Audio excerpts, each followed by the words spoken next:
সাইয়েদনা আদমের সামনে অনেকগুলো রুহু রাখা হলো। সাইয়েদনা আদম বললেন, এরা কারা? আল্লাহ বললেন, এরা হচ্ছে নাসালুক, তোমার বংশধর, পৃথিবীতে তোমার পরে এরা পৃথিবীতে আসবে। সাইয়েদনা আদম বললেন, আল্লাহ ওই যে একটা রুহু দেখা যায়, এটার নাম কি? আল্লাহ বললেন, হাদা ইবনুকা দাউদ, এটা তোমার ছেলে দাউদ, সে দুনিয়াতে নবী হয়ে আসবে, তার ছেলে সুলাইমানও নবী হয়ে আসবে। সাইয়েদনা আদম বললেন, মাবুদ, আমার ছেলে দাউদের কত বছর হায়াত আপনি দিয়েছেন? আল্লাহ বললেন, 40 সানা, মাত্র 40 বছর, 4 ইয়ার্স, 40 বছর তোমার ছেলেটা বাঁচবে। ও আল্লাহ, আমি বাঁচবো কয় বছর? তুমি বাঁচবা 1000 বছর। সুবহানাল্লাহ। সাইয়েদনা আদম বললেন, মাবুদ, এত ফুটফুটে সুন্দর আমার ছেলে দাউদ, মাত্র 40 বছর দিলেন কেন? জিদ মিন উমরিহি, বাড়ায়া দেন। কি করেন? সুপারিশ করতেছে পোলার লাইগা। কে? বাবা। আল্লাহ আপনি বাড়ায়া দেন। আল্লাহকে বাড়ানো যাবে না, লেখা হয়ে গেছে। রুফিআতিল আকলাম ওয়া জাফফাতিস সুহুফ, কলম তুলে নেওয়া হয়েছে আর কালি শুকায় গেছে, আর কিছু করা যাবে? সাইয়েদনা আদম বললেন, মাবুদ, আমার 1000 বছর কেন দিলেন? আমার এই সুন্দর ফুটফুটে ছেলেটারে মাত্র শুধুমাত্র 40 বছর কেন দিলেন? ও মাবুদ, আমার 1000 বছরের দরকার নাই, আমার 1000 বছর থেকে 60 বছর আমি আমার ছেলেরে দিয়ে দিলাম। দাউদ আলাইহিস সালাম বাঁচবে 40 বছর, তো বাপ আদম যদি আরো 60 দেয়, 40 আর 60 মিলে কত হয়? 100। ভালো হিসাব বোঝায়, 100। আর আদম আলাইহিস সালাম পেয়েছিলেন 1000 বছর, 60 কমে গেলে রইল কত? 940 বছর পৃথিবীতে থাকার পরে মালাকুল মাউত চলে এসেছে। কারণ এটা on time, the death will come on time, it never late, কখনো দেরি হয় না।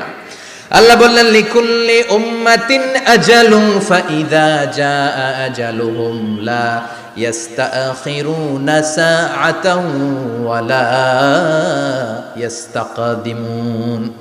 মৃত্যুর একটা নির্ধারিত সময় আমি বেঁধে দিয়েছি, অন টাইম, অন টাইমেই চলে আসে, 1 সেকেন্ড আগেও আসবে না, 1 সেকেন্ড পরেও আসবে না। 940 বছর বয়সে মালাকুল মাউত এসে হাজির, এসে বলল, জিইতু আন আকবাদা রূহাক, রূহ কবজ করতে আসছি।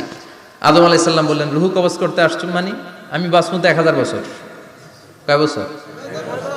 মালাকুল মাউত বললেন, না না, ওই যে আগের কথা স্মরণ করেন, আপনি 60 বছর দিয়া দিছিলেন। কয় না, আমি দেই নাই, আমি আরো বাঁচুম, আরো 60 বছর পাওনা আছি, আমি দেই নাই।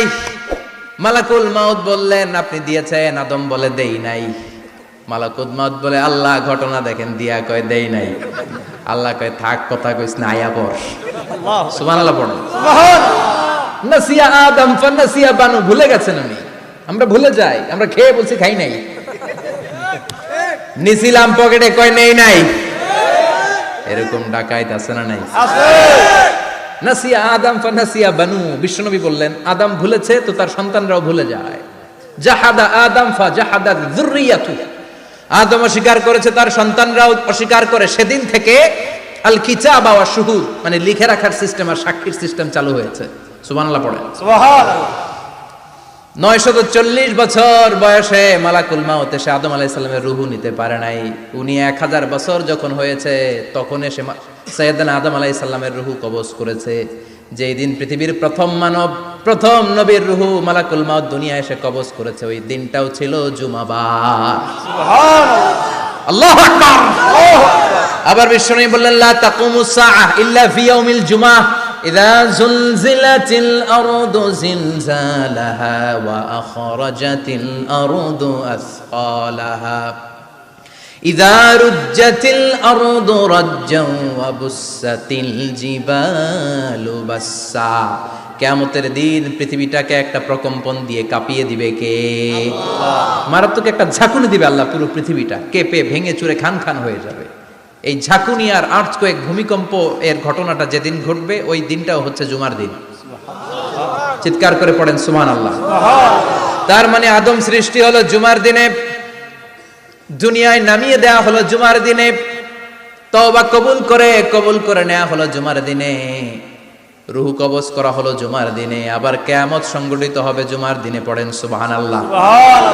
আবার বিশ্বনবী বললেন, আর রমাদান ইলা রমাদান, এক রমজান থেকে আরেক রমজানের মাঝখানে যত গুনাহ হয় মাফ করে কে? আল্লাহ। তারপরে বিশ্বনবী বললেন, আল উমরাতু ইলাল উমরাহ, কেউ যদি একবার উমরা করে পরে আবার করলে 2 উমরার মাঝখানে গুনাহগুলো মাফ করে দেয় কে? আল্লাহ। আবার বিশ্বনবী বললেন আল জুমাআতু ইলাল জুমআ কাফফারাতুন লিমা বাইনাহুমা, এক জুমার পর থেকে সামনের জুমা আসা পর্যন্ত যে সগীরা গুনাহগুলো হয় সবগুলো সগীরা গুনাহ মাফ করে দেয় কে?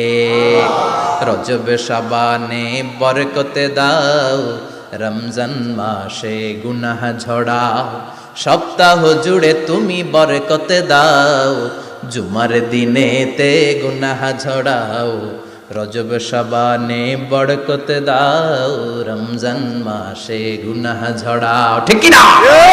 তার মানে জুমার দিন গুনাহ মাফের দিন। সারা সপ্তাহে ভুল ত্রুটি অন্যায় যা করলাম জুমার নামাজের বদৌলতে সব গুনাহ মাফ করে দেয় কে? আল্লাহ। এই দামি দিনটাকে আল্লাহ ইহুদিদের দিতে চেয়েছিলেন, পায় নাই। আলহামদুলিল্লাহ কইবেন না? আলহামদুলিল্লাহ। ইখতিলাফু, তারা ইখতিলাফ করে হারাইছে এটা।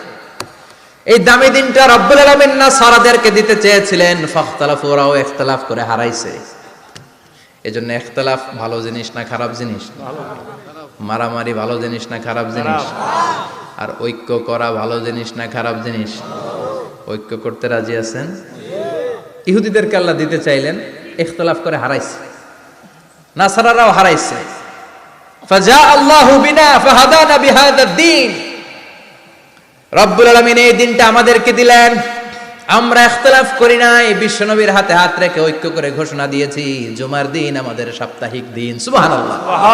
বিশ্বনবী বলেন ফাগাদান লিল ইয়াহুদ, সাপ্তাহিক আনন্দের দিন ইহুদিদের জন্য হচ্ছে শনিবার, ইয়ামুস সাবত, ও বাদা গাদ লিন নাসারা, আর খ্রিস্টানদের জন্য হচ্ছে রবিবার, আর আমাদের জন্য হচ্ছে শুক্রবার। চিল্লায় পড়েন আল্লাহু আকবার। তার মানে জুমার দিন, জুমাবারের মর্যাদা বেশি না কম?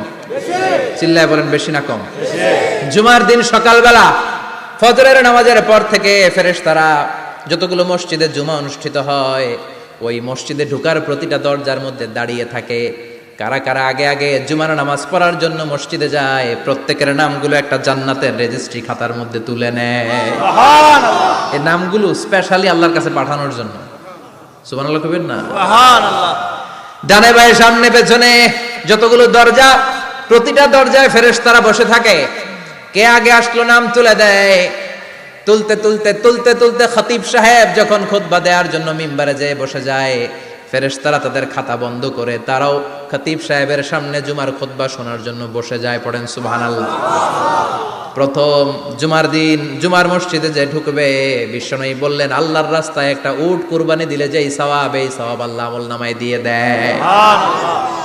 দ্বিতীয় পর্যায়ে যে ঢুকে, বিশ্বনবী বললেন বাকারা, গরু কুরবানির সওয়াব পায়। 3 নম্বরে যে ঢুকবে, বিশ্বনবী বললেন কাবসা, হাদিসের ভাষায় এসেছে আল কাবাস, কাবাস মানে হলো বকরি, বকরি কুরবানির সওয়াব। 4 নম্বরে যে ঢুকবে তার হচ্ছে দাজাজা, দাজাজা মানে মুরগি। 5 নম্বরে যে ঢুকবে, বিশ্বনবী বললেন বাইদা, নোয়াখালীরা কয় বয়দা, আমরা কই আন্ডা, কুমিল্লায় কই ডিম। আছে না নাই? আছে। এক দেশের কত ভাষা, এক দেশের গালি আরেক দেশের বুলি। আমরা বলি ছেলে, কুষ্টিয়ায় বলে পুত্র, আরেক জায়গায় গেলে বলে হুত, আরেক জায়গায় গেলে বলে ফোয়া। আছে না নাই? আছে। এক এলাকায় বলে বেটা ছেলে, ছেলেদেরকে বেটা ছেলে, মরদ ফোয়া, মরদ ফোয়া হইতে না, মরদ ফোয়া হবে। আহা, কি ভাষার বৈশিষ্ট্য। তো যেটারে আমরা বলি ডিম, কোথাও বলে আন্ডা, কোথাও বলে বয়দা। তো এই বয়দা আল্লাহর রাস্তায় দান করে দিলে যেই সওয়াব, পঞ্চম ব্যক্তি ওই সওয়াব পাবে। এই 5 জনের পরে আর লেখালেখি নাই, বাকিদেরটা নরমাল এন্ট্রি করে সব ফেরেশতারা খুতবা শোনার জন্য বসে যায়। সুবহানাল্লাহ। সুবহানাল্লাহ। তো জুমার দিনে আগে আগে যাবেন তো?